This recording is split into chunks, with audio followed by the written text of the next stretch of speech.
Isang bank manager ang nagtaka at nagduda sa isang lola dahil palagi ito nagwi-withdraw ng 3 milyon kada linggo. Tanong ng bank manager, "Lola, bakit po linggo-linggo kayo nagwi-withdraw ng pera?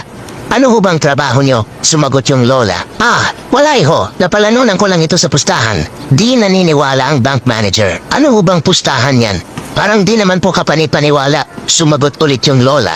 "Sige, magpustahan tayo. 50K. Ang pusta ko ay square yung hugis ng itlog mo. Babalik ako bukas at magdadala ako ng kasama," sabi ng bank manager. "Sige, deal. Alam ko naman hindi square itlog ko eh." "Malalaman natin bukas," sagot ng matanda.